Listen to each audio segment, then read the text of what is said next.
Welcome to the Tay and Todd Washington Commanders podcast. And we are back at it, Todd. We got some fun news, some exciting times. The Ron Rivera era is officially over. I mean, we have so much to catch up with. Todd, how you feeling? So much to catch up with. I'm doing fantastic. How are you doing? Doing good, man. Glad to be back at it. Yep. Feels good to be back at it with a new regime, fresh. It's just feeling good, man. I'm ready to get into it. Yeah. It's officially different for the first time since, of course, since we've been doing this podcast, really since we've been fans of the team. This is the first time it's different. Ron Rivera is out of town. Adam Peters is in town, and he's in town because Josh Harris is finally making football decisions. And Tate, his first football decision, the very first football decision he made was hiring the most coveted, sought after, best general manager prospect that there is in the NFL. That's so new to us. Like I didn't know what that felt like until this morning. Now I know it feels incredible. We're going to talk about a lot of things this offseason in this episode, and we ultimately don't know how any of it's going to play out.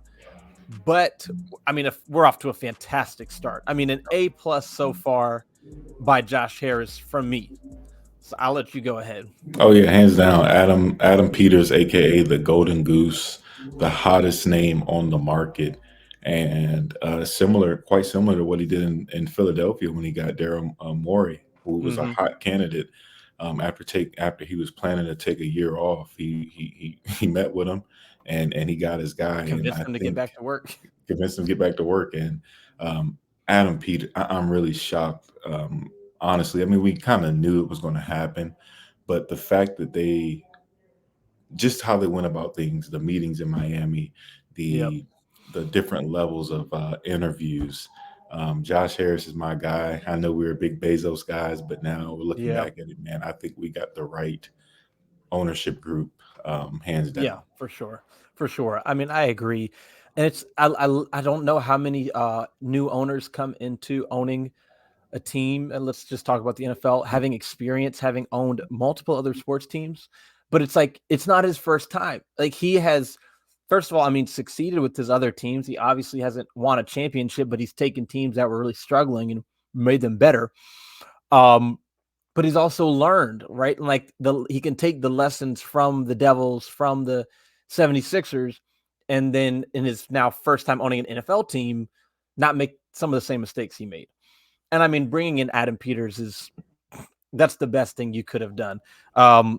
Let's just go ahead and let's just talk about Adam Peters and why we're so excited. So, Tate, lots of fans know stuff names like Adam Peters, like we do, and then there's lots of fans who they don't know things on that level, right? They'll be there on a Sunday, they'll root for the team Right. as loud as any of us. But when it comes to knowing certain things, front office stuff, they may not know. So why are we so excited? Why should you be so excited about Adam Peters? Well, first of all, no, go ahead. Oh, yeah. The biggest thing is, you want me to answer the question or you wanted to hit something else first? You can go ahead. I'm going to read off his resume when you're done. Okay. Well, the big reason for me personally, it was the fact that he's came from winning organizations. You think of the Patriots, whether he was there for a little stint, and you look at the Broncos, you look at the 49ers, who he was with most recently, and how they sustained success. But not only that, he's accountable, from what I hear, for a majority of the later round picks, which they hit. And obviously, not just hit. Obviously, there's some misses, but they hit in a great way. They got to start all pro levels. Greenlaw. Elijah Mitchell's a shorter name. Ronnie Bell was a big fan of coming out of Michigan. Fred Warner. Kittle and their quarterback. Their starting quarterback now, and Bryce Purdy. Brock Purdy. Sorry. His resume is just, and then not only that, the connections that he has around the league, name he's built for himself, is going to help us out tremendously. Right. So you alluded to it. He started off as an executive with as a scout with the Patriots, 2003 to 2008, 5 years. That was, right The Patriots won in 2001 and then 2003 and 2004. And then obviously from there have just, been the most winning organization since then. So he started off 5 years with the Patriots as a scout. Went from the Patriots to the Broncos 2009 as a scout. Was with the Broncos from 2009 to 2016. From scout to assistant director of college scouting to director of college scouting. This is, of course, when they built a Super Bowl level roster, brought in Peyton Manning. They made it to 2 Super Bowls, won one, right? They lost to the Seahawks in one, and then they won the other one that they made it to. What'd you say? Panthers. Right? Panthers. That's right. Exactly. Beat Ron Rivera, ironically.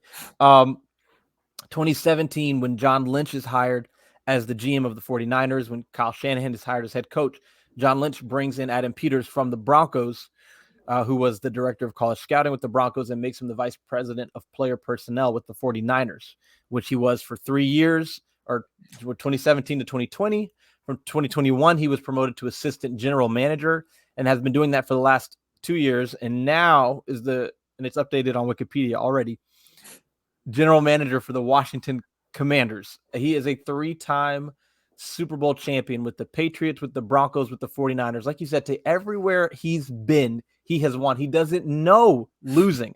I mean, if you look at it from the Patriots, that the Patriots hadn't lost more than 5 games, I think, until recently. So that was winning with the Patriots.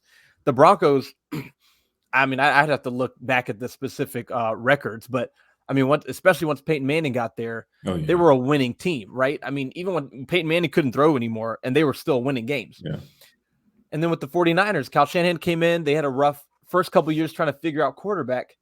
But even despite all of the moves they made, the aggressiveness, not even quite figuring out quarterback until probably this year. Yeah. They made it to a Super Bowl with Jimmy Garoppolo. They have been consistently competing, and the roster they have, I mean, they've drafted, I think, 5 All-Pros, I want to say, since 2017, since Adam Peters has been there.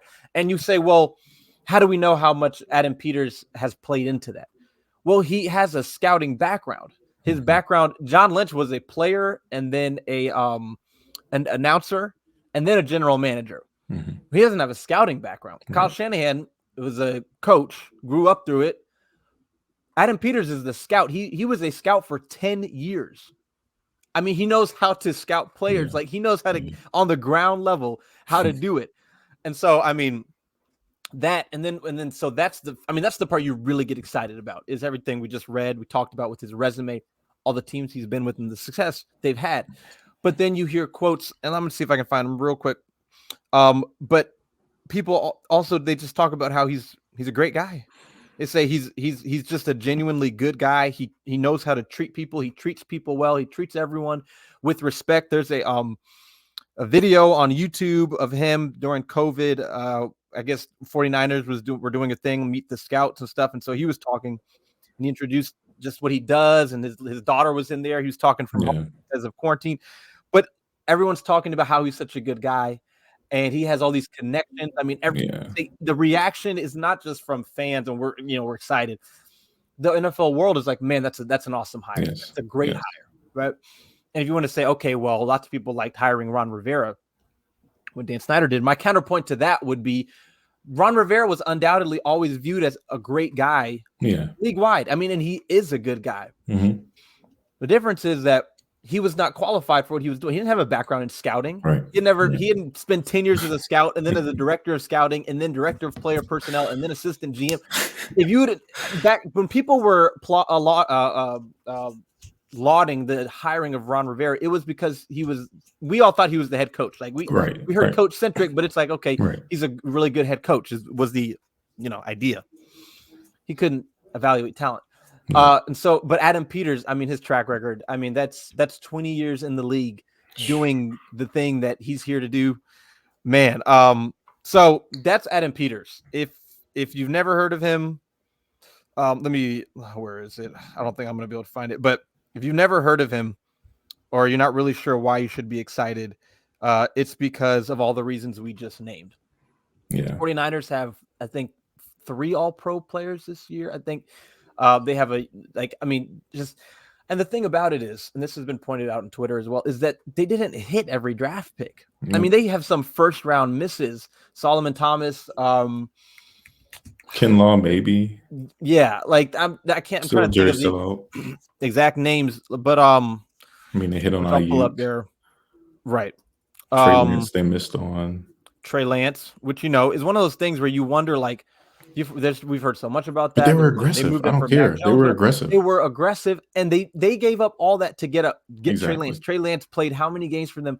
They didn't miss a step. Exactly. They were still making the playoff. Exactly. They were still beating the good teams. They were still competing. So the fact that we all know you're going to miss picks, the fact that you can miss picks, you can miss early picks, and you can still be a great team. I mean, that's insane. And then you just look at what they did at quarterback, right? And they were aggressive. They traded for Jimmy Garoppolo. They wanted Kirk Cousins. Yeah, who would have been better than Jimmy Garoppolo, but we know why they didn't get Kirk Cousins. So they wanted Kirk Cousins. They got Jimmy Garoppolo, which at the time, everyone was like, that's a solid move. I think they only gave up a second or whatever it was. He got him to a Super Bowl, but wanted to upgrade, right? Right. Go get Trey Lance. Trey Lance injuries, just whatever. And I mean, I think we can be honest, Tay. Trey Lance was a reach, I think, even if you don't trade up for him. Yeah. I mean, an FCS quarterback with 17 starts on the best team in the FCS, right? But then you find Brock Purdy at the end of the draft, and it's just the fact that the Commanders have struggled finding quarterback, and it's been obvious. They've won 7 games, 8 games, 8 games, and 4 games, something like that. Yeah. 4, right? 7, like 7, 7, 7, 7, 8, and 4. Yeah. It's been very obvious. I mean, even you go back to 2019, right? They won 3. Yeah. The 49ers had their struggles. The first couple years, they won 6 games the first year. And also, Jimmy Garoppolo got hurt early towards ACL. He did. Right? But they still built a good team, and they built their team through the draft. I mean, Kittle is a 5th-round pick. Fred Warner is I'm looking at the 49ers draft classes here since 2017. I'm going to just read them up. Okay, Solomon Thomas, 1st round. Reuben Foster, right? Akello Witherspoon, Joe Williams. They drafted George Kittle in the 5th round. You go to 2018. All right, McGlinchey, solid tackle. Dante Pettis, Dante Pettis, 2nd-round wide receiver, didn't work out. They followed that up with Fred Warner, right? Tarvarius Moore, Kentavious Street, DJ Reed. Then you go to 2019. They drafted Nick Bosa, Chase Young, very different outcomes. 2nd round, they take Deebo Samuel, Jalen Hurd, Mitch Wisnowski, their punter, Dre Greenlaw in the 5th round, right? You go to 2020, Javon Kinlaw. They drafted Brandon Ayuk in the 1st round after drafting Deebo Samuel in the 2nd round. And Ayuk is one of those kind of, I think, he's not seen like on the level of Justin Jefferson and Stephon. Yeah. He is an extremely good receiver. So good. I mean, if you look at just his numbers, but not just his numbers in terms of his yards and receptions and touchdowns. I mean, in terms of his how consistently he gets open and his drop rate, blocking especially, all those things. So then they follow that up. They get Brandon Ayuk, right? Then Jawan Jennings in the 7th round, who is, I think, their number 3 receiver. He's a number 3. Right? Yeah. They go Trey Lance. That doesn't work out. Aaron Banks, I don't know about. Trey Sermon, Ambry Thomas, Jalen Moore, Diamador Lenore, they drafted in the 5th round. Hufunga, they drafted in the 5th round in 2021. Who's an all-pro? These are off Hufunga. Yes. This is in the 5th round in 2021. Yeah. Okay, right. So Elijah Mitchell, big contributor in the 6th round. Drake Jackson, 2022. Tyrion Davis Price, Danny Gray, Spencer Burford. Once we get, they drafted Trick Castro Fields in the 6th, who we know was with Commanders last year. Brock Purdy at the end of the draft in the 7th round. Once you get to 2022 and 2023, I mean, I can't even tell you a lot about what these players are doing for them right now. All I know is that the team they were the number 1 seed in the NFC. Yep. They're the number 1 seed in the NFC. They have the bye. I mean, so as we read off who they drafted, and it's I haven't heard of half of those guys. The ones you have heard of are the reason they're the number 1 seed in the NFC. Exactly. Man, it's incredible, Tay. It is incredible. And then one of the things I tweeted it out, was he turned down interviews last year with the Cardinals and the Titans, and he got requests this year from the Chargers and the Raiders. Didn't take any of them. Last year, turned him down. This year, didn't even make it back to LA, took the job with the Commanders. That should tell you what the current status of current status is of this Commanders job league-wide, how highly it's viewed, how Josh Harris is viewed, Magic Johnson, the whole ownership group, what the future, what the expected future is for the Commanders. The fact that this guy was, he was wanted by multiple other teams, didn't even talk to him. Didn't even talk to him. He said, "I'm working with Josh. I'm working with you." Yeah. And that's probably the one thing. Okay, I'm going to ask you this. Josh Harris, he made the right decision not firing Rivera during the season. Would you agree or disagree? Yes, because we probably would have won about 3 more games. Probably, right? Yeah. Probably you get that surge of whatever, whoever it is, you get that surge and you just come out and it's just a little different enough, a little extra step enough just to win another winning game. That Jets game, probably. Exactly. You're winning the Jets game, maybe the Rams or whatever. Maybe the Rams, even if you win one more game, that's too many. Yeah. Josh Harris, he told him he was going to give him the full year, but he knew that, the best thing for us this year, short of making the playoffs and Sam Howell being the one and all that stuff and just tweaking stuff here and there, flame out. And so, it's kind of, I guess, a coincidence. It's kind of, it was a coincidence that I think was kind of encouraged and egged along, not encouraged, but like things were done to kind of help it happen, like not firing Rivera in the season. But the fact that it worked out where this is the year where they finish 4-13. They not just 4-13 though. They finished 4-13 with the tiebreaker, so they have the second overall pick. Yes. They don't have a lot of bad contracts or a lot of dead money, overpaid stars, that sort of thing. They're going to have over $80 million in cap space. They've got 5 picks in the top 100.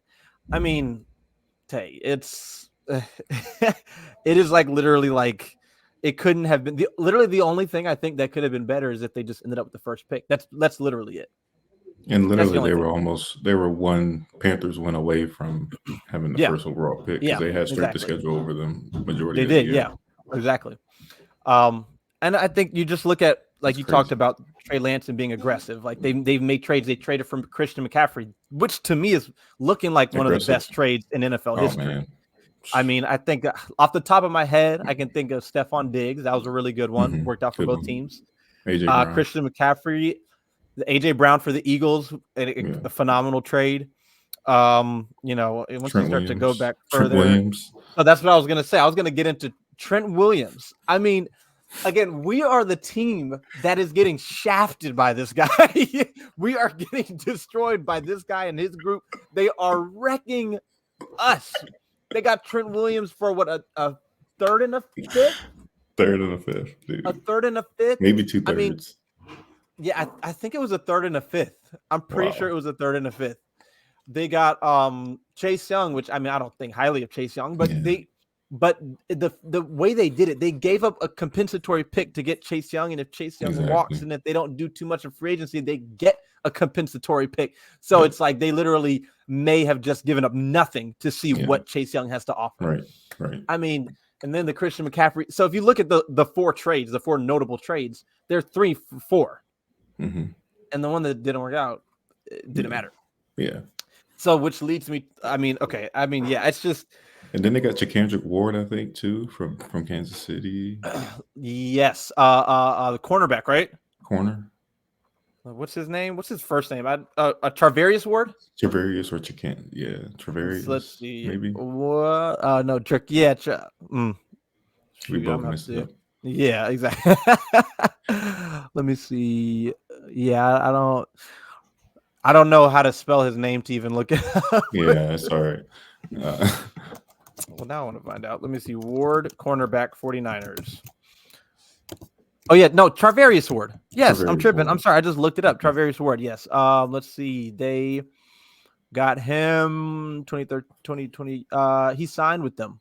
3-year deal from the Chiefs. Yep. He was a good quarterback. He's yes. He's doing his thing. So yeah, right. Exactly. Which, man, it's just, yeah. I'm trying to look up the all pro team this year just so we can, okay. Of course, Christian McCaffrey and Fred Warner, I think were unanimous. I think they were unanimous. 40, if I'm reading it correctly, Christian McCaffrey and Fred Warner. Yes, they were the unanimous ones. Okay. They traded for Christian. Didn't even give up a first. And I'll be honest, when they traded for Christian McCaffrey, I was like, it's a lot. It's a running back. He's always hurt. Goes to the 49ers, never gets hurt anymore. and starts scoring a touchdown every game. So they have 2 unanimous first. All right. Trent Williams, who they also traded for, Kyle Juszczyk, fullback, and tight end George Kittle. 5 all pros, Tay. 5. The last all-pro the Commanders had was Brandon Sheriff, I believe. Yes. And let me look at what year that was. I want to say it was like 2018.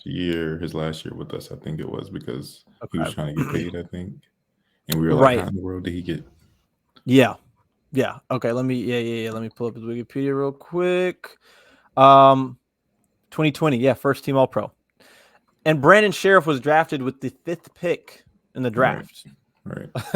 As a guard, right? I mean, as a tackle in college, who kind of everyone knew would be a guard. Christian McCaffrey, they traded for. Fred Warner was drafted it was the 5th round, right? Or the third round. Trent Williams, they traded pennies for. Kyle Juszczyk, let me see. I mean, Kyle Juszczyk, he was probably undrafted, for being honest. Let's see when he came out. So he's a 4th round pick. Kyle Juszczyk was a 4th round pick, and George Kittle was a 5th round pick. So and Nick Bosa has been all pro, right? But they've got 5. They've got 5. Yeah, Nick Bosa, Debo have been all pros, but the 5 guys this year, none of them were 1st round picks for them. Yeah, that's crazy. They were through trades or later in the draft. When the Commanders won, he was a 5th overall pick, and that's in the last 20 years. And they've got 5 this year, Tate. And this guy was here when all these guys were brought in. That's crazy, bro. This is all right. So I kind of want to quickly, I guess, talk about just kind of, you can say, because I feel like fans, all of us we're all scarred. Like we actually have trauma, from the last 25 years of Dan Snyder. Right. And so it's there's always going to be some skepticism, because also at the end of the day, we don't know how it's going to work out. But it's you've got people saying we've been here before, we've brought in guys before, or I've been hearing about rebuilding for however long, all this stuff. This is actually the first time it's actually happening for real, though. I think that's the main thing we all need to focus on. The difference between when Vinny Serrato was brought in, right? And then when Joe Gibbs was brought in, and when Bruce Allen was brought in, Mike Shanahan was brought in, when McLuhan. Bruce Allen was promoted, when Scott McLuhan was brought in. Thanks for reminding me on that one. And then when Ron Rivera was brought in and Martin Mayhew were brought in. This one is nothing like any of those. No. I mean nothing like any of them at all. Yeah, to me it seems just like a sigh of relief. It's just like fresh. I don't know why. Yeah. It's just no strings attached. It's just hey, we're searching for the good guy, and the good guy wants us, and and we're gonna give this guy. It's just so. You couldn't have planned a better offseason than the one we have. Only thing you could do differently is possibly having the number 1 pick. That's literally, I think that's literally it. It's just having the number 1 overall pick, right? And you got the 2nd pick. Oh my goodness! It's not like you have the 4th or 5th or 6th pick. I mean, and the fact that they have the number 2 pick in a draft class is loaded with quarterback. That's what I'm saying. Right. I want to perfect scenario. Yeah, exactly. Because again, so. Right, why is it different, right? Vinny Serrato was not qualified. All right, let's just start there. Vinny Serrato was not qualified. Ron Rivera was not qualified. Let's start there, okay? When Mike Shanahan came in with Bruce Allen had been fired. He hadn't done a great job as a GM, and he had been fired.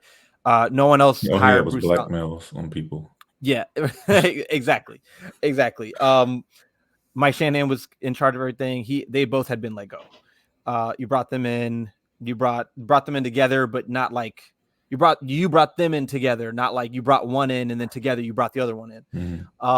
Then Mike Shanahan, all that drama, of course, and then Bruce Allen gets promoted, even though he hadn't done anything deserving of having been promoted. He went from GM to team president after accomplishing nothing.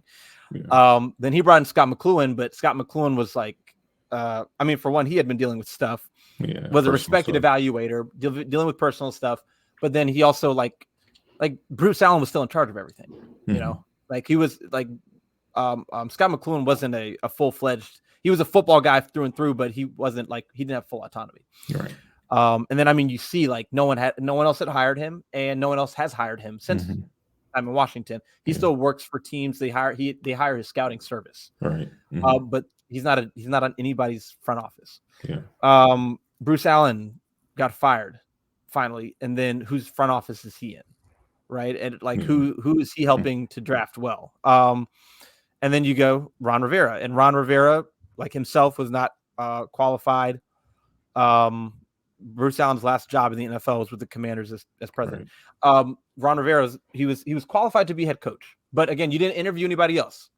Dan Snyder did not interview anybody else. He talked to Ron. He had already been fired, and boom, he was ready day one. Not just head coach, general manager, team president, everything. You can do whatever you want. Yeah. He brings in Martin Mayhew, again, not a guy teams were clamoring for to be GM. Obviously, was known for his time with the Lions. Who knows what Martin Mayhew is truly capable of? But he just didn't have a resume that people were dying to bring him in to run. Didn't he get the Lions the #1 pick? He did, yeah, he did, right? Or no, yeah, I think so. Or he drafted Matthew Stafford, I think. He was with the 0-16 team. Yes, which Matthew Stafford was a rookie on the 0-16 team. Because the next year, I think they got Calvin Johnson. Right? Or was he? No. I can't. Hold on. Matthew Stafford was drafted, I think, after the 0-16 season. Okay. Of course, you remember when they beat us to break that. Yeah, I do remember that. Yeah, Matthew Stafford was drafted in 2009, and the 0-16 Lions were, I think, 2008. Okay. Yeah. But he was GM for the 0-16 team. Yeah. Right. They took, I think then he drafted Matthew Stafford and then got fired. But again, no one was clamoring for him to be GM. Ron Rivera brought him in, but then he brought in Marty Herney, who had also been fired, who also no one was he was doing daytime radio apparently. Brought him in just because of experience, and then there was confusion on, was Martin Mayhew the GM, was Marty Herney the GM, who was what, and then it was like Marty Herney's the senior whatever, Mayhew's the GM, but Herney's over Mayhew, but Herney's on the road scout. Yeah, he's on the road. Mayhew's answering the phones, but then agents and other teams are saying we don't know who to call. And so again, not qualified. Ron wasn't qualified clearly from the structure, from the people he brought in, and everything. The difference with Adam Peters is that he is 100% qualified, and this is the first time that has happened. Yeah. Where a qualified person is not sitting under an unqualified person. His hands aren't tied by the unqualified person. His hands aren't tied by the team president who won't trade the quarterback because of the bad relationship with the head coach there, or who won't trade the tackle for a first or two firsts because you want to teach him a lesson or whatever. That person is gone. Adam Peters is 100% qualified, and he's 100% in charge. That is the difference this time. Yeah. So it's not the same. Yeah, not the same at all. Not the same at all. How did you review the or what did you think of the interview process? Like, what was your when you saw Monday morning that Bob Myers and Rick Spielman had been hired as firms to handle the search? Okay, so I loved that. What was your initial reaction? My initial reaction was he brought in a guy who I mean, in the last 10 years has built a better team than anybody at, I want to say, all four major sports, probably. Is that fair to say? Yeah. That the Warriors were the best built team in all four major sports they won 4, right? Right. Yep. So if you don't want to say he built arguably the best team in a dynasty. So one of the best team builders, the Warriors were nothing. Who was talking about the Warriors? 73-9. Yeah, exactly. I mean, like the Warriors were not one of those teams. Like so all the younger kids out there, teenagers, the Warriors were they were nothing. Yeah. They were nothing. Right? Yes, they were nothing. Okay, all right. So they had a few spot appearances. Yeah, but they weren't like they weren't a dynasty like they are now. So you got one of the guys who built one of the best teams in all 4 major sports in the last 10 years. And then you got a guy who has years of experience as a GM and years of experience just as an executive in the NFL and has won Executive of the Year and has built some solid teams in Rick Spielman. So I love that it wasn't just Josh Harris just talking to the guys by himself, which I think he'd be more capable than Dan Snyder, but still just, I got it. Yeah, I'll just talk to them. And then if it goes well, then we'll add in a couple other people. He brought in respected people, experienced people with connections, people who know what questions to ask. The NBA and the NFL are not the same. NHL and the NFL are not the same. So I love that he brought in not a bunch of people. He didn't hire some company. He used his connections because people respect him. And he said, hey, come help me with this. Yeah. Come help me. I want to make sure that we've got, some respected voices that I can talk to other people about this. I loved that. Did you love it?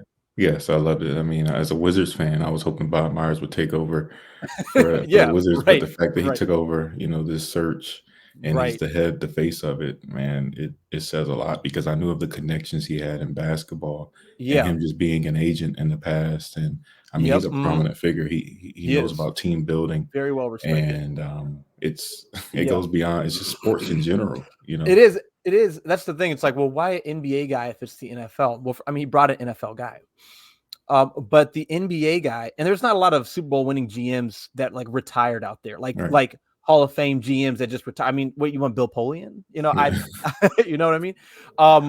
But Myers, it's like there's questions you ask that are football specific, but then there's questions you ask that are leadership specific, exactly, culture specific, and culture is not from sport to sport. Culture is culture. Culture is culture.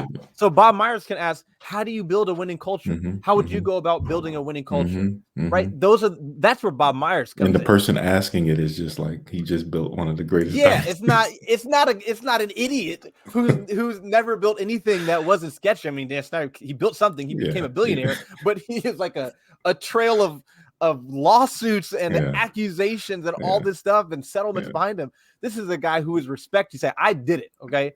So one, I'm asking you, how do you do it? And two, I'm telling you how you do it. Yeah. So, I mean, I thought that was great that he didn't just like the thing about bringing in friends. Like, let's say that Bob Myers and Josh Harris are good friends and that's his friend and he brought him in. I'm fine with you hiring your friends if your friends are great at what they do. Right. If your friends are the most qualified, if they are highly qualified, have been highly successful, by all means, bring your friends. Don't bring your friends when they're not qualified, when they just got fired for failing. So, I think I was great with that. And then, how did you feel about the interview process once those 5 interview requests with those 5 candidates came out? I didn't like it for the fact that, man, Josh Harris is close to the vest. We're so used to everything being like, report. Yep. And like late at night, either right before something else or right after something negative came out. So it was different, but I didn't like it in the fact that we didn't have leaks. Yeah. But I loved it in the fact it was that we reports. didn't like leaks. Yeah, reports. Yeah, they were telling if I had to guess, the team, or it was meant to be out there, like we requested, right? Making it public. I think that Adam Peters was their favorite going into it.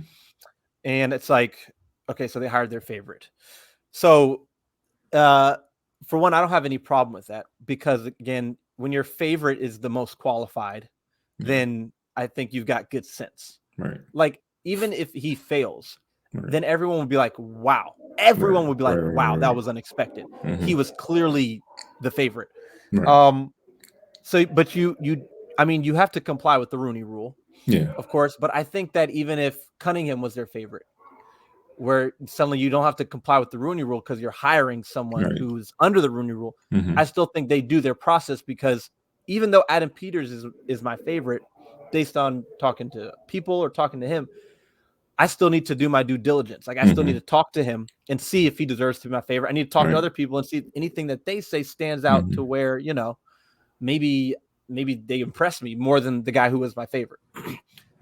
But lots of times the favorite comes through and he's like, oh yeah, I see why he was my favorite. Right. So I'm going to hire him. Yeah. So I like that they did that. You have to comply with the Rooney Rule. And you also don't just interview 2 non-white people and then hire the white guy. Yeah. So like to some degree, I think there's some of that, right? It's like, the Rooney Rule is another conversation for another day. I get it. I don't love it. And just so we're all clear, my dad is black, so I don't know where I'm speaking from. Okay, my dad was born in the projects on L Street that are no longer there. Okay, so all right, single mother. All right, so just so we're all clear, I don't know what race y'all think I am, but I'm half black. So I can say that. But I think. So what do you think? What do you think about Cunningham? What do you think? Like, do you think that will hurt us in the future? Help us? So I'm going to say real quick, I like that their interview list wasn't 10, 15 people long. Like we got 12, 13, 14 interview requests, which teams do, which the Panthers are doing. Teams did last year and the year before, like 16 interview requests.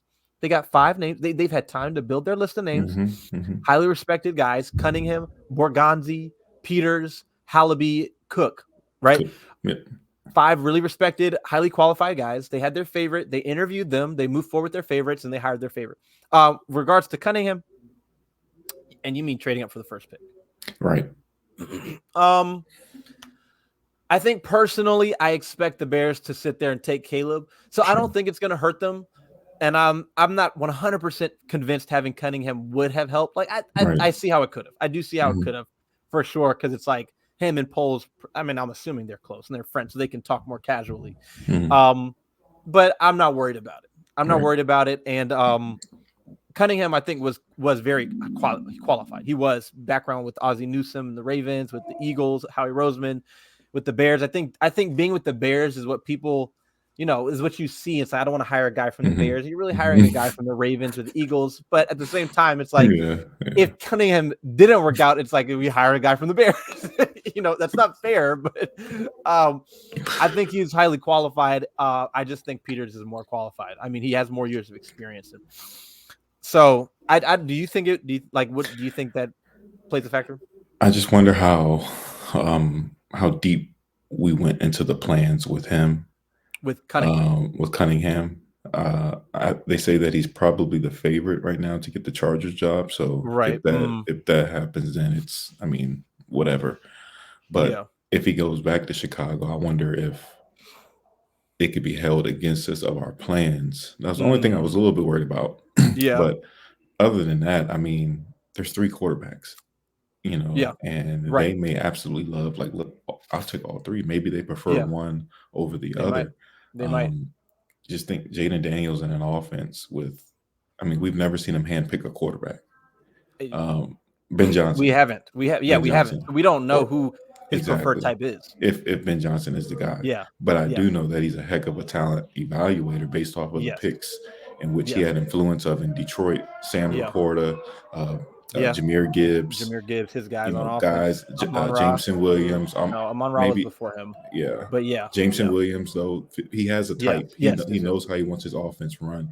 And I think you made a great point and alluded to it in text. But it's talking about the relationship of John Lynch and Kyle Shanahan, and how Adam Peters could possibly have that same relationship with a young head coach and build towards that. So in that aspect, I think Cunningham wouldn't have given us Ben Johnson.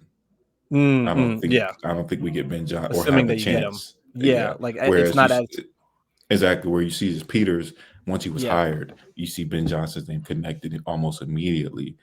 Without even the it's expected. I don't know if you caught the video that Jonathan Jones did with NFL Total Network or NFL Network, and he said, before he answered the question, he said, "Our good friend Rick Spielman."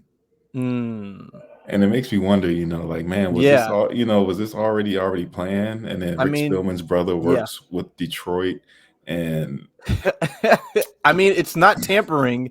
Rick Spielman, who didn't work for the team, talks to his brother who works in the line, you know what I mean? Like, let's keep it a buck. All right, we all know conversations are happening behind the scenes. Oh yeah, right. Yeah. People talk. Like, I feel like the NFL is a big, like, circle of gossip. It probably is. And obviously we're gonna see if Ben. I guess we're going to the Ben Johnson conversation. The Yeah, Ben Johnson. yeah, sorry, yeah, yeah, sorry, Yeah, no, that's fine. yeah, I'm all for it. yeah. I mean, who Well, knows? it was coming from the aspect of Cunningham wouldn't get us Ben Yes, Johnson, yeah, but Peters gives us the so. yeah.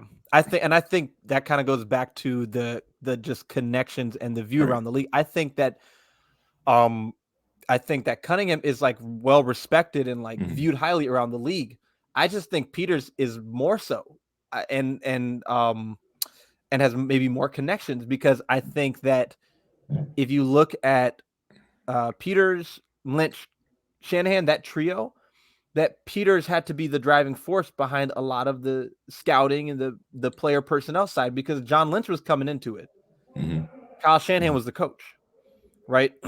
And so Cunningham has the experience, I would say, maybe more similarly to like Alec Halaby or someone that we're thinking, an assistant GM. So still tons of experience, but I almost feel like I get the sense that Peters was kind of running things more than normal, because John Lynch wasn't a GM, wasn't a front office guy when they hired him. And maybe just you just hear things about how well he treats people. Ian Cunningham probably treats people perfectly fine too, but maybe the way that Adam Peters treats people, it really stands out. Like it really sets them apart. Like you can be nice to people and then you can treat people great. I don't know anything about Ian Cunningham. I wish him nothing but the best. I think I'm a little PTSD a little bit because he's bald and he's like a light-skinned Martin Mayhew and Eric Stokes.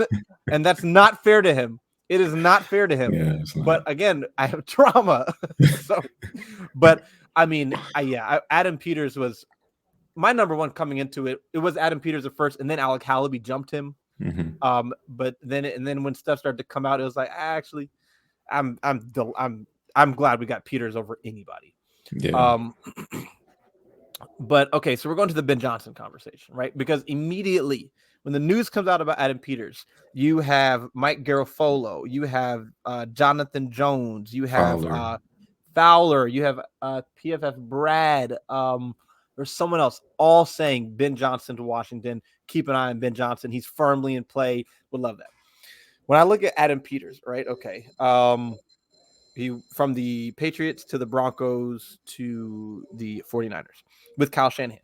And he has like firsthand seen what Kyle Shanahan, who is, I mean, probably the best offensive mind in the NFL. Oh, yeah. Right? I mean, like Mike McDaniels, that's Kyle Shanahan, So any of these guys that came down from Kyle Shanahan, it goes back to Kyle Shanahan. So Kyle Shanahan is probably the best offensive mind. I mean, he had Jimmy Garoppolo balling. He has Brock Purdy balling. I mean, he was doing things with even other lesser quarterbacks for a time. And he's seen the importance of like having that strong offensive identity, like being innovative offensively, being ahead offensively, having that genius offensive brain. And obviously you need a strong defense too. But Kyle Shanahan's the head coach. The offense runs through him.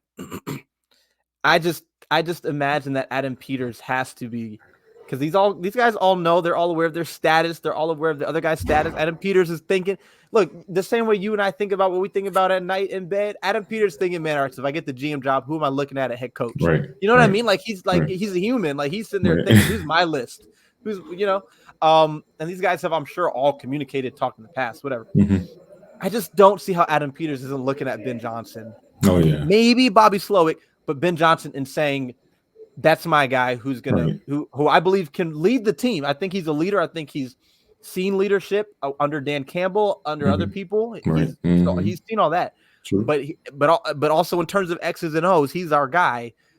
He's my guy who can come in and do what Kyle Shanahan did, which, I mean, is an offense that can produce 2 plus 900-yard running backs, 1,000-yard running back, a 945-yard running back, and a quarterback who he revived Jared Goff's career. Like, he doesn't get enough credit for that. Jared Goff was thrown away by the Rams, took him to the Super Bowl, obviously got thrown away. Matt Stafford came and won the Super Bowl. Everyone thinks that Jared Goff, like, the Lions don't want him. They don't care. Right. He's their starting quarterback. He threw for 4,500 yards, just throwing 30 touchdowns last year. I'm not sure about this year. He revived this guy, and you're one-dimensional with him. Yeah. So I just think that I think Adam Peters has got to be looking at Ben Johnson and saying, this guy could be my Kyle, so we could do what we did there in San Francisco, where I've got my coach my offense runs through him. Right. So that when I don't know how many offensive coordinators have come and gone with the 49ers, all I know is that it doesn't matter. Their offense will always be good as long as Kyle Shanahan is there. Right. And we could talk about that in a sec, but that just that philosophy and that theory. So I just think that, and I think Ben Johnson's got to be saying, hey, I didn't finish with the Panthers last year. It just didn't feel like it. But Adam Peters, I saw what he did. 49ers. He's a great guy. He knows how to build a team. They're both young. They probably hit it. I don't see any way where I just don't see any way that there's a better fit for Ben Johnson. And I don't see that there's any way that Adam Peters would want someone more. And this is me saying it. I feel like Ben Johnson would tie himself to a quarterback that he personally handpicked. That's what I think. And let's remember, Ben Johnson was quarterback in North Carolina. Yeah. And I'm not talking about Sam Howell. Yeah. You like if you look around the league, again, the Commanders are the best option because honestly, the second best option, or the one that probably was competing the most with the Commanders, is probably the Patriots. They have the third pick, you can get the quarterback, all that stuff. The Patriots' job is gone. Right. So we're talking about Ben Johnson, right? And we're talking about quarterback. And this is another big one, Tay, I think that maybe people don't think about, is pressure to win immediately. Because this isn't supposed to be some long-term rebuild. But I think if you go to the Chargers, you're expected to make the playoffs next year. Oh, yeah. I think if you go to the Falcons, you're expected to make the playoffs next year. I think with the Titans, maybe. I think with the Raiders, considering how they finished, you're expected to go to the playoffs next year. What other jobs am I forgetting? Panthers. Yeah, the Panthers. There's no way he's going to the Panthers. Yeah. You go to the Panthers, you're expected to make Bryce Young look good. You're expected to fix a roster. Exactly. You don't have any first-round picks. You like, yeah. So I don't see. Are you talking about a guy? You talking about Ben Johnson being able to come here, work under one of the most well-respected front office guys, who is like has played a large role in building the NFC champion 49ers. You have plenty of cap space so you can build the team up. You have plenty of draft picks so you can build the team up. You have the second pick so you can take your quarterback. One of them happens to be from your alma mater and is like has been a consensus top 5 pick since last year. Right. For 2 years. Right. Another guy. Like you're picking between 2 guys, and you get to pick your guy, hand pick your guy. Yep. And grow with them. And then, all right, I think maybe Grant and Danny were talking about on the radio. What is the downside to coming to the Commanders? I mean, now that we know Adam Peters is here, right? What are the only downsides? I want to hear what you would say are the downsides. I know what my only downsides are. I want to hear what yours would be. The only downside, 1 or 2. I would just say the stadium, but that's going to get fixed. That's one of mine. Yes, the stadium. And probably the training facility. And the training facility. Tell you, that's the only downside. That's the only downside. I don't think I'm being like a biased fan. I don't think we're Ashburning ourselves. Those are the 2 downsides. The training facility, horrible. That's why he's interviewing them in Miami at his mansion. And the stadium is terrible. And it's 2024. Within, let's say, 5 to 7 years, you're going to have the best of both of those. You're going to have state-of-the-art, both of them. Now, maybe I like to think that head coaches and GMs always go into a new job optimistic. They're not thinking, I might get fired in 3 years. I don't think that. I think they're always thinking, like, this is where I'm going to be, because that's what you want. So, yeah, you say now the Chargers got a great stadium, great training facility. Raiders got a great stadium. There's there's other options that have great stadiums, great training facilities, but you're going to have that here. All you have, those things shouldn't affect your ability to build a good team and win. And then you just do your job, do well. And within time, which time goes by like that, you're going to have the best new stadium. You're going to have the best new training facilities. And that's the only downside. Now, maybe for certain people, that's a big downside, maybe, but I think it's all the upside is all 100% football. Yeah. And it's way past those other teams. Right. I just now, okay, the question is now with Ben Johnson. if he's your favorite, I mean, they've requested a lot of head coaches to interview. I think it's the same thing though. It's like due diligence. It's due diligence. It's Rooney rule. It's making sure I'm taking the proper time, because this guy is my favorite, but I need him to come here and still convince me that he's my favorite. Right. I It's think one a of lot those of that has to things. do with defense too. I think it's going to be truly down between Slowick and Ben Johnson. And I think the defensive guys are there to help assist how they can turn the defense around and what they would do. I do think Troy Weaver is a defensive coordinator prospect, but I don't think they go with the defensive coordinator route. And I'm sure we could talk about that on another episode. We can go through the candidates, but I think that they're going to go. I mean, the analytics probably shows. I mean, the quarterback, head coach, offensive coordinator route. Yeah. Is a success. I want to say it was Grant Paulson who made the point of, I think the head coaching numbers right now, I think it's 25 offensive guys, 8 defensive guys, and then John Harbaugh special teams. And of the 8 coaches that were fired this year, 5 of them were defensive guys, even though there's way less defensive guys. I just think, okay, it's not as simple as hire an offensive coach and you'll be great. Nathaniel Hackett was an offensive guy. Mm-hmm. Arthur Smith was an offensive guy. Frank Reich was an offensive guy. So it's obvious it's not automatic. I don't want to pretend like it's automatic. You have to get the right offensive guy. And then you've got DeMeco Ryans, the Texans, and he's doing his thing. And there's other guys like Vrabel or of course Belichick was defensive. There's other guys. However, having said that, I think that just the way that the league has trended for years now, for one, I think your head coach needs to be a great leader, and I think he needs to be able to drop some X's and O's and outsmart some people. All right. I think he actually needs to, on one side of the ball, be able to. Some of these guys, we don't know about Tomlin and Harbaugh. How some of those older school guys, though, maybe not. Although Mike, right? Okay, maybe not. But I think you have to be able to. Or at the very least, it gives you a great advantage. Maybe you don't have to be able to. I think it gives you a really good advantage. The other thing is, though, if you hire whichever side you hire, that side of the ball is going to run through your head coach. All right. Exactly. So basically, if you hire Mike McDonald from the Ravens, bring in a defensive coordinator, it's not really going to matter. Yeah, but no. The defense runs through Mike McDonald. Great defensive coordinator. Ravens have been fantastic this year. If you hire Ben Johnson, the offense is going to run through Ben Johnson. Going to bring in an offensive coordinator. Again, I wonder if it'd be Mark Brunell. But it won't really matter. The offensive coordinator will do the role and the job, on offense, but the offense runs through Ben Johnson. Ben Johnson's probably calling the plays. When you talk about what's the most important position on the team? Quarterback. We all agree, right? It's the most important position on the team, right? So in my mind, it's most important to make sure that the most important position has the best is in the best position to succeed. Mm-hmm. And when you look at the rate at which offensive coordinators are promoted, would move up the ranks. I mean, you have one good year of offensive coordinator. You're being talked about as Scott Turner was getting talked as a head coach. I mean, off of what, and we know better than anybody. Yeah. They show that graphic every game. Bobby Slowick, Matt LaFleur, Sean McVay, Kyle Shanahan, and then Kevin O'Connell, right? We know better than anybody. The reason why I want the best candidate overall, but the reason why I want an offensive candidate, and I believe that the best candidate can also be offensive guy, is because I think that considering that you have the second overall pick, you're going to be able to take a quarterback early, young quarterback. You have to do everything to put him in the best position to succeed.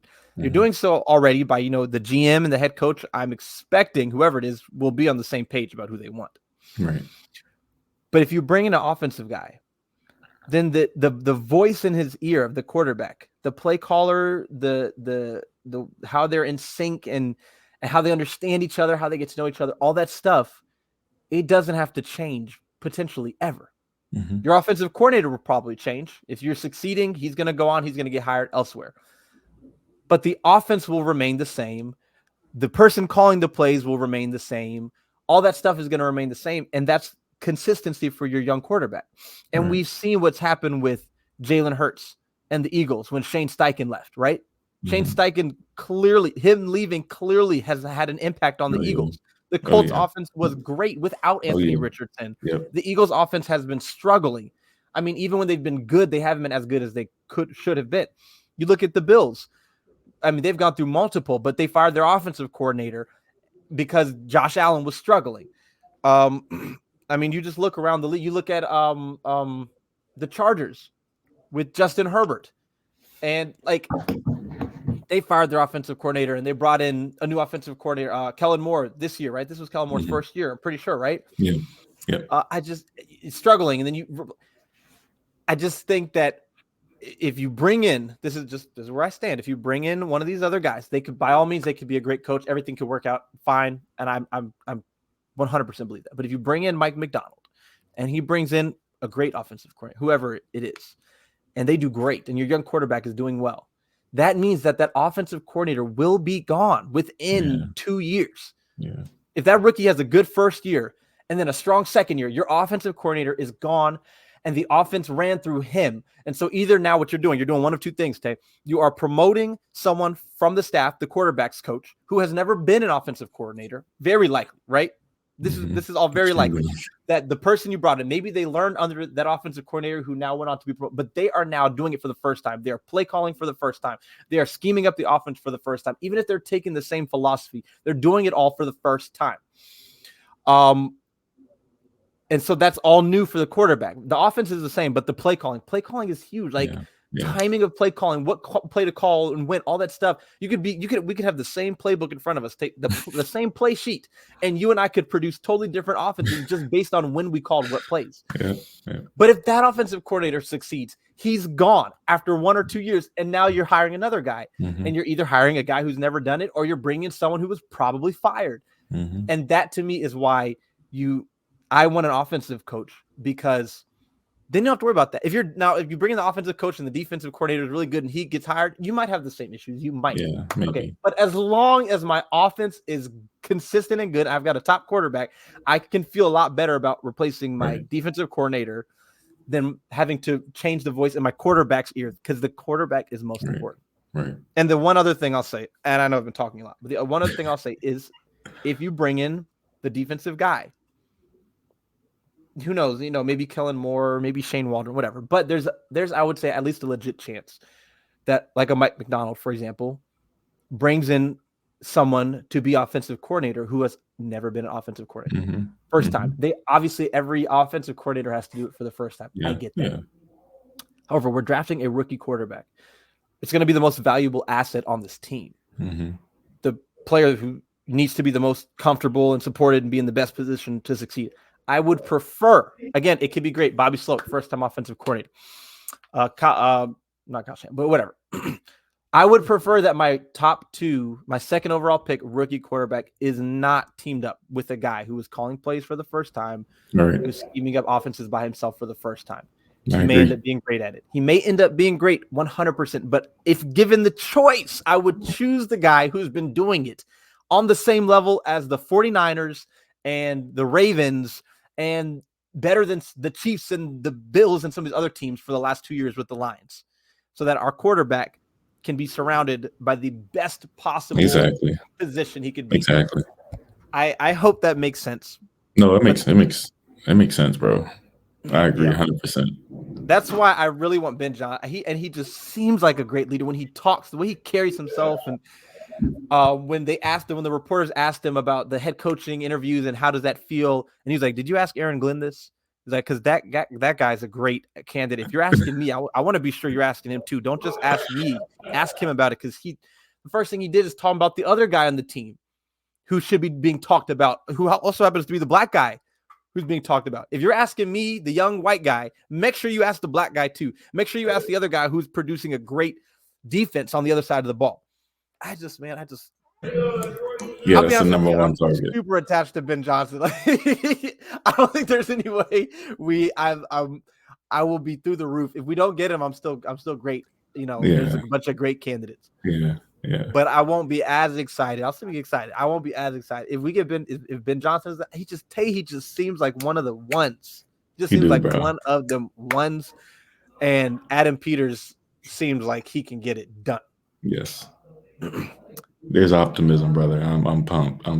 So much optimism, and it's different. It's different, right? No more trauma, no more PTSD. No, these are legit football guys making the decisions unencumbered by idiocy and sexual harassment claims and change the name and being cheap and not wanting to spend. This is legit time. What a way to start in getting Adam Peters. Yeah, Incredible. For sure. Yeah. So that's just fantastic. I guess I think I've said enough. The floor is yours if you have anything you want to add. I think next time we want to hit on the we need to do it probably Monday or so, but I want to hit on the candidates and just go through their I guess their resumes one by one, and you already know who our number one favorite is, and that's Ben Johnson. But there's a couple other guys there are other great candidates who we're okay with taking over for that, like a Bobby Slowick and Mike McDonald and a couple more guys. Yeah. So we'll preview that coming up. And man, it's a good time as a Commanders fan. Just stay encouraged, man. We're on the up and up, man. On the up and up. And I would say, I mean, so we're rooting for the Rams or the Lions. Do we want our hopefully future head coach to go on and like potentially win the Super Bowl, or do we want them to get knocked out so that we can get this show on the road? I want to shoot out, but King McVay, man, let King McVay go ahead and take over. I think selfishly, I want the Lions to lose. And they're banged up. Lions are banged up too with Laporta. Yeah, exactly. And a couple others. Yeah. I think if they did end up making it to, you could hire him. Still if he makes it to the Super Bowl and stuff, because Steichen and Gannon got hired, right? But they got some trouble too. So yeah, that is true. The Cardinals did. Yeah. So I think it'd be cool if he's coming in here off a Super Bowl. That'd be awesome. But there's 14 teams in the playoffs. It's not easy to win the Super Bowl. If they could lose at least in the shootout, I need the offense to show up, boom, back to back. The defenses fail. Lions lose on a game-winning field goal. They at 35-38. Yeah. Nothing more he could have done. It's gonna be a good battle. Yeah. Because Raheem Morris. He's in control of that defense over there in LA too. So it's gonna be a chess match, and I know one wants to outdo the other, but I don't think Ben Johnson stock will drop. Raheem Morris has a chance to grow his resume, but with a big game against the Lions. But I just think I'm just ready for this game to end this weekend, and let's see what these interviews do. And I wonder how quick they can hire him as soon as possible if they lose. They don't have to wait until next week, right? The divisional round? Yeah. If they lose, and they could hire him if he's not in the playoffs anymore. Okay, right. Yeah, I mean, they can honestly hire, even if they win, they could technically hire him, I want to say. But yeah, it's probably still much easier if they lose. Yeah. They obviously, again, they have to have the Rooney Rule. I think the Rooney Rule is 2. I'm not sure exactly, but they interviewed Weaver. And again, this is part of the reason why I don't love the Rooney Rule, because of how we're talking about it right now. But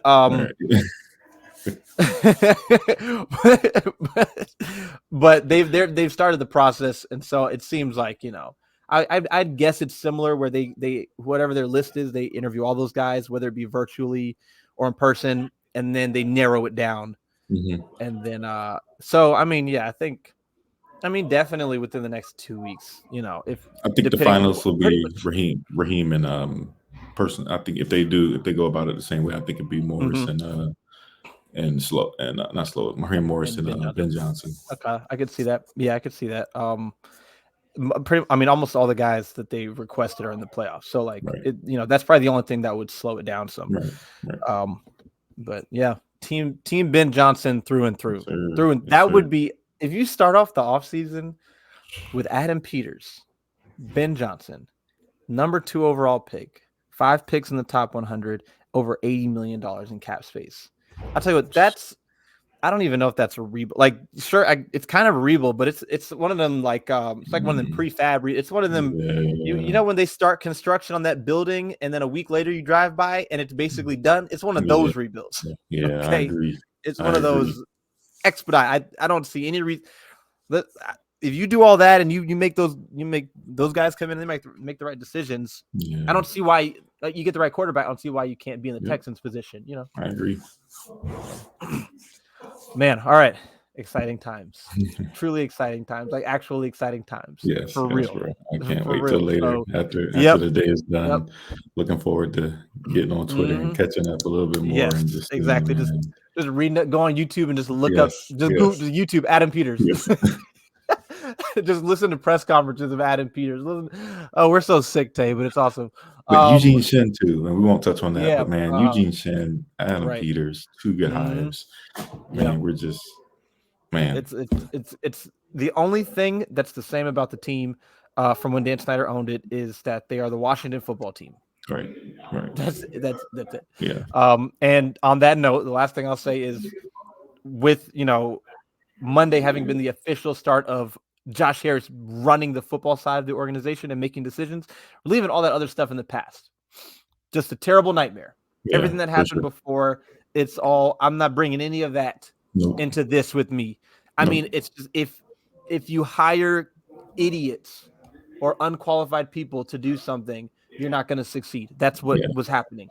That's no longer happening at the top. So that's all in the past. Dan Snyder is gone. Ron Rivera, all those guys are gone. And now Josh Harris is here, and under him are also qualified people. So to the future. Let's keep going. To the future, brother. Yes, sir. Well, we will be talking again real soon. And just, let's enjoy the playoffs this weekend. Yes. Go Rams, but go Lions offense. Yes. All right, I'm Todd. I mean, everything's been going our way, man. This everything crazy. has gone our way this season. Say everything. The only thing I'm telling you, the number one pick is the only thing that could have gone. With the Cardinals beating the Eagles. We wanted it. No, we didn't expect that. Right. We were 4-5 or something, whatever we were. The Cardinals beating the Eagles, the Patriots, like everything went our way. Oh, crazy, it's incredible. Losing the kick at the end of the Jets game. Oh my god! We can talk about that one. Hey, I was going to be so mad if they won that game. I was going to be so upset. And this is the one thing I think I'm gonna say. I think Ron Rivera was tanking. Yeah, he was. I think he was not trying as hard to win. He didn't need a lot of help. Yeah. But you put Jatavius Martin one-on-one against Tyreek Hill with no safety over the top.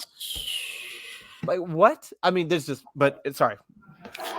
Anyway, on to the future. So good. Thank you. If he was doing that, then thank you. Thank you, Ron. Thank you. I appreciate it.